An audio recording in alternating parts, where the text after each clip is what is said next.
ಮೆಣಸಿನ ಖಾರಕ್ಕೆ ನಿಮ್ಮ ಗಂಟ್ಲಿನ ಪ್ರಾಬ್ಲಮ್ ಇದ್ರೆ ವಾಸಿ ಆಗುತ್ತೆ ಸರ್. ಅಷ್ಟೊಂದು ಆ ಮೆಣಸಿನ ಸ್ಪೈಸಿ ಇರುತ್ತೆ ಸರ್ ಇದರಲ್ಲಿ. ಎಲ್ಲ ಕಡೆ ಬೆಳ್ಳುಳ್ಳಿ ಕಬಾಬ್ ತಿಂದಿರ್ತೀರಾ, ಕೆಲವೊಂದು ಕಡೆ ತಿಂದಿರ್ತೀರಾ, ಕೆಲವೊಂದು ಕಡೆ ತಿಂದಿರಲ್ಲ, ಸಿಗಲ್ಲ. ನಮ್ಮಲ್ಲಿ ಬೆಳ್ಳುಳ್ಳಿ ಕಬಾಬ್ ಅಂತ ಟೇಸ್ಟ್ ನೋಡಿ, ಮಜಾ ಸೂಪರ್ ಆಗಿರುತ್ತೆ. ನಮ್ಮ ಹೆಸರು ಹರೀಶ್ ಅಂತ.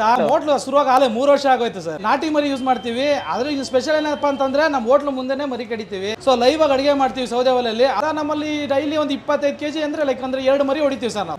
ಮಟನ್ ಕುರ್ಮಾ, ಬೋಟಿ, ಕೈಮಾ, ಚಾಪ್ಸು, ಕರ್ಬೇವ್ ಚಿಕನ್ ಅಂತ ಮಾಡ್ತೀವಿ, ಪೆಪ್ಪರ್ ಚಿಕನ್ ಅಂತ ಮಾಡ್ತೀವಿ, ಅಲ್ಲಿಂದ ಬಿಟ್ಟು ಕಡಲೆಕಾಯಿ ಚಿಕನ್ ಅಂತ ಮಾಡ್ತೀವಿ, ನುಗ್ಗೆಕಾಯಿ ಚಿಕನ್ ಅಂತ ಮಾಡ್ತೀವಿ, ಮತ್ತೆ ಹಳ್ಳಿ ಚಿಕನ್ ಅಂತ ಮಾಡ್ತೀವಿ ಇತಿಕ್ ಬೇಳೆ ಹಾಕಿ. ಸೊ ಅದು ಕೂಡ ನಮ್ಮ ಸ್ಪೆಷಲ್. ಒಂದು ಚಿಕನ್ ಬಿರಿಯಾನಿ ತಗೊಂಡ್ರೆ ಒಂದು ಚಿಕನ್ ಬಿರಿಯಾನಿ ಫ್ರೀ ಬರುತ್ತೆ ಸರ್. ಒಂದು ನಾಟಿ ಕೋಳಿ ಬಿರಿಯಾನಿ ತಗೊಂಡ್ರೆ ಒಂದು ನಾಟಿ ಕೋಳಿ ಬಿರಿಯಾನಿ ಸರ್. ಒಂದಿನ 2 ದಿನ ಅಲ್ಲ ಸರ್, 3 ವರ್ಷದಿಂದ ಕೊಡ್ಕೊ ಬರ್ತಾ ಇದೀವಿ. ಈ ಹೋಟ್ಲ್ ಇರೋವರೆಗೂ ಬಿರಿಯಾನಿ ಫ್ರೀ ಇರುತ್ತೆ ಸರ್. ನಮ್ದು ಫೋನ್ ನಂಬರ್ ಬಂದು 9845639355. ಸೊ ಯಾವಾಗ ಬೇಕಾದ್ರೂ ಫೋನ್ ಮಾಡ್ಕೊಳ್ಳಿ, ಬನ್ನಿ. ಟಿಪಾಳ್ಯ ಆಲದ ಮರ ಬಸ್ ಸ್ಟಾಪ್ ಎದುರುಗಡೆ ಹೋಟೆಲ್ ಇದೆ, ಹಳ್ಳಿ ಸವಿ ಅಂತ.